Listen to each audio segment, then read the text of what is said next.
Now, in terms of trying to understand this, I think of a spider web with a tarantula in the middle. And the tarantula, in my view, is Vladimir Putin, who is entrapping many people to do his bidding and to engage with him. And I would include those like Roger Stone and Carter Page and Michael Caputo and Wilbur Ross and Paul Manafort and Rex Tillerson. Hello, everybody, and thank you for tuning into the Liberty Report.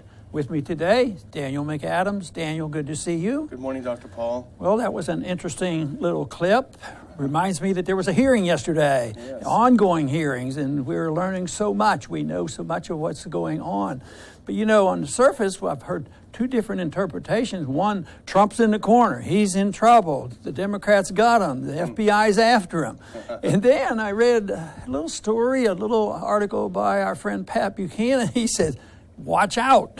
This may all backfire on the Democrats. And there's a lot of mischief going on in the hearings. And I've always looked at hearings as just political things, sort of like investigations and commissions in order to, you know, try to set the news or reveal things that aren't exactly so. And I'm just wondering, but people like to get their political points in. And this little clip that we just showed, seems like there might have been a little bit of politics involved there. What do you think? I mean, I think the clip just epitomizes the whole derangement of the Democratic Party and the neocons on this. First of all, tarantulas don't spin webs, I'm told. So she's sort of wrong in that whole thing. But making up this bizarre McCarthyite image of Putin spinning a web and sucking everyone in, it seems like, you know, they've gone insane. Yeah, well, so I don't know what's going to come of all this, but, you know, the one thing is that they said that they are doing an investigation and trying to get to the bottom of this on whether or not, you know, there was collusion between the Trump campaign and the Russians. And the fact that the investigation is going on, according to Comey, sort of ignores the fact that when they talk about it specifically, they really haven't found anything. They don't have a hot lead or anything, but it's an ongoing, you know, investigation. And if there is something specific they have, I think there's an obligation to reveal it to the American people, because they've made the insinuations that this is happening. The presidency is illegitimate because the Russians put him in office. So if they have something, I think they have an obligation to release it. But you know what Adam Schiff did? He's the ranking Democrat on the House Intel Committee. He essentially read the main points. You remember that strange dossier that they released and printed? It started out as opposition research, I think, from Jeb Bush, and then the Democrats picked it up. It was a strange British intelligence officer who put together this you know, really strange dossier on Trump and all these lurid things that he supposedly did. Well, it was shown to be completely fake news. But Schiff read from all of this as if it were real, and he says, it's possible these events are all coincidences, yes, but it's also possible that they're not. And that's why we need more investigations. Yeah. Well, you know, there has been some investigations or talk, and there's been some releases of information, and it has to do with Flynn. You know, there's been he was caught on a telephone with the ambassador, the Russian ambassador, and this was serious stuff. So there was a release of information, which most people agree that was probably breaking the law. And yet I don't think the Democrats are all pushing that hard on finding out exactly who broke the law. Yeah, who released the information. And first of all, the whole thing is presented as if it's something really nefarious. But I think if, you know, we know that Trump the one good thing he campaigned on is we need to get along better with Russia. So in the period after he's elected to where he took office, it makes perfect sense for his people to reach out to the Russians and say, you know, hang on, don't respond to Obama's sanctions. There's going to be a new sheriff in town. You know, so it seems completely normal. But you're right. And actually I came across, well, Buchanan mentioned it too, but a senator from Kentucky that shares a name with you, was on Cavuto, and I think he made some very good points. This is what he told Cavuto. Everybody admits that somebody spied on Mike Flynn, and he was part of the campaign. So it sounds like what the president said has already been proven to be true. Wiretapping is spying, Rand says, and Donald Trump and the campaign, well, that also includes Flynn.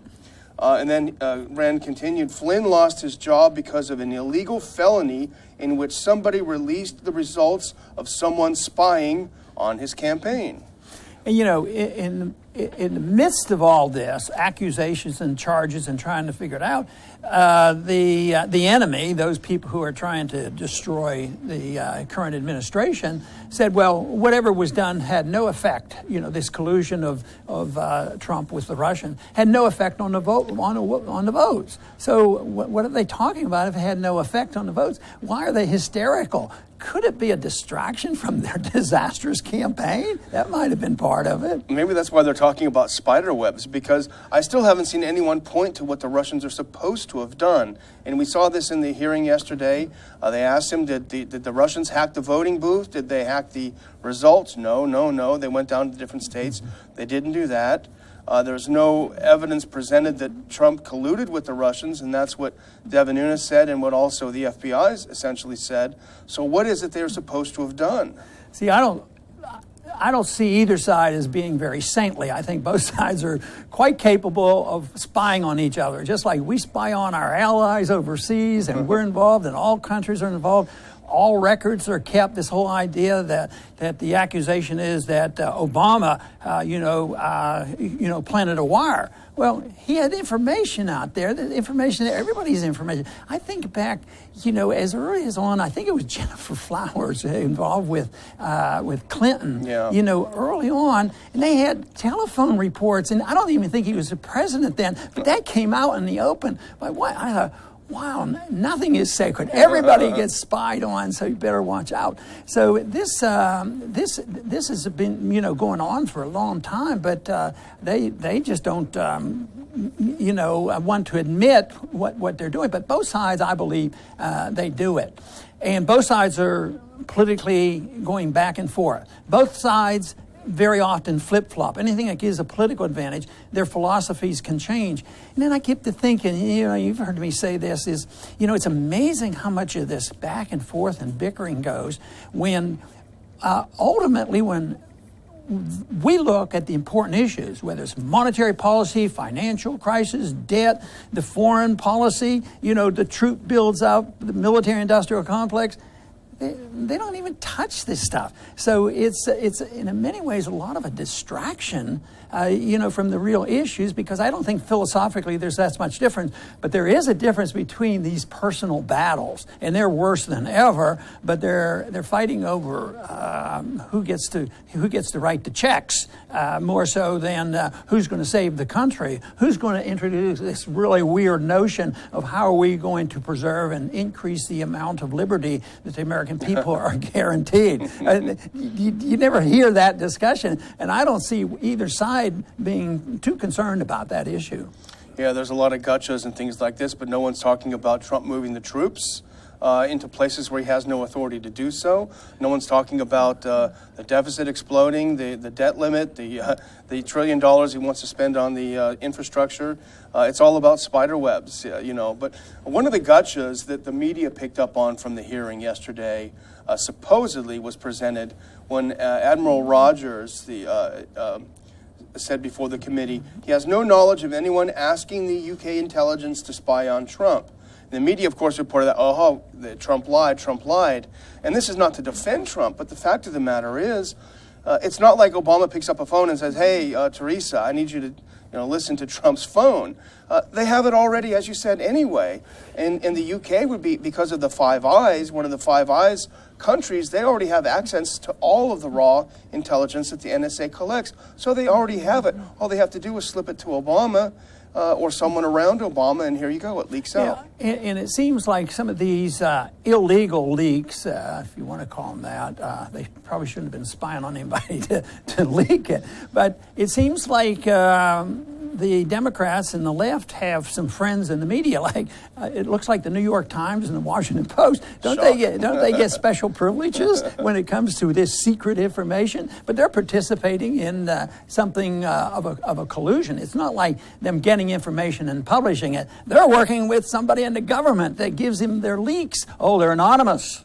You know, if it's anonymous, you can't ask any questions. And of course, it's okay when they do it, but when Julian Assange tells us what our government's doing to us, well, he's got to be tried for war crimes. And that reminds me of another subject on this, of what is the government doing to us. Here's a little clip here. It says, FBI's Russian influence probe includes a look at far right-wing news sites. We better be careful, because they scan these words, and if you talk about the Constitution and who knows what, you might get labeled. And I believe RPI has already been labeled at one time by our friends at the Washington Post. Yeah, and it would be a joke if it wasn't sort of chilling, because as you point out, the Washington Post ran with a piece where they linked to a study by an anonymous group showing all of the websites that supposedly were doing Putin's bidding, and this included the Drudge Report, Zero Hedge, Counterpunch, Ron Paul Institute, among others. There's no evidence given, but you're on this list. And then last week, the Harvard University Library had a list of sites warning people don't go to these sites, and it included these same major websites. So it would be a joke, except the FBI is supposedly trying to find out if all of these sites somehow were helping the Russians help Trump win the election. So maybe you were helping Trump after all, instead of criticizing him. This again is one of those things that they're really not talking about. It doesn't seem like the Trump administration is too worried about this, and certainly the Democrats aren't worried about it. It's been ongoing. It hasn't just started that they're checking out on the particular websites, and I think it has something to do with the First Amendment too, when they shut you down. And then I worry a little bit about the collusion of social networks, that might participate in some of this surveillance along with the government. It's not like the government's over here and our social networking programs are over here. It seems like they're buddies too. But it's a chilling way to shut down any dissent, and every totalitarian society does this. You simply cast aspersions on dissident websites, on critical websites, saying, oh, they're doing the bidding of someone else. The Soviets did it, the Eastern Bloc did it, Mao did it. It's a way to silence increasingly popular sites like ours, like Zero Hedge and others. The one thing I've mentioned to you before about it puts me in a bit of a quandary, because we have a president that nobody claims he's not too smart. I think he's a smart man. He's actually a good businessman and all, and he doesn't pull punches. But how does he end up with people that don't seem to be on his side? Like maybe on the Russian issue, but what about in the FBI and these different places? It seems like they work for the opposition politically, because the battle is political. I don't think they're arguing for the rule of law. I think it's a political fight. But he has people in his own administration that they don't seem to be on his side of the political arguments. I'm starting to wonder how good a businessman he is, because usually a great businessman is someone who knows and hires the right people. He seems to be hiring all the wrong people. Yeah, doesn't look good. Well, anyway, the hearings are going to go on. I hope we learn some things that are really good and beneficial, and it will be an enlightenment. But what's your take on all this? Well, we know that there was no manipulation of votes. We don't know what Russia was accused of doing, but it was something really, really bad. Spinning spider webs.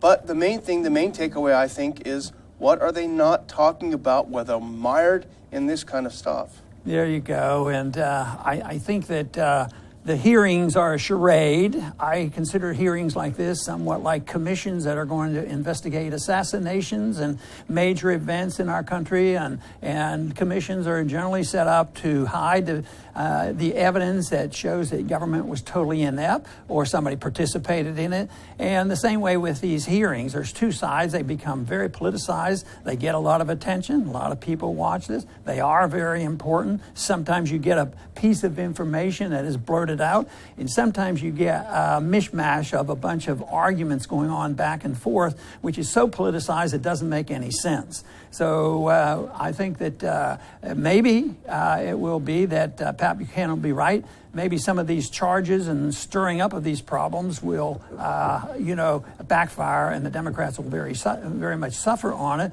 But at the same time, who knows how much good it's going to do for the Trump administration? It's a real mess, and I think it's mainly because they are hiding from the real issues in the country. They are bankrupt intellectually. They use the same intellectual background about economics and monetary policy and foreign policy. They all believe essentially the same thing, and they don't deal with that. So I think those problems are going to get much worse until there is a much bigger crisis, and hopefully we will have enough support at that time to rebuild a society and rebuild our system with the emphasis on personal liberty and a foreign policy of peace rather than a foreign policy of war. That, to me, would be a big positive for all of us. I want to thank everybody for tuning in today to the Liberty Report. Please come back soon.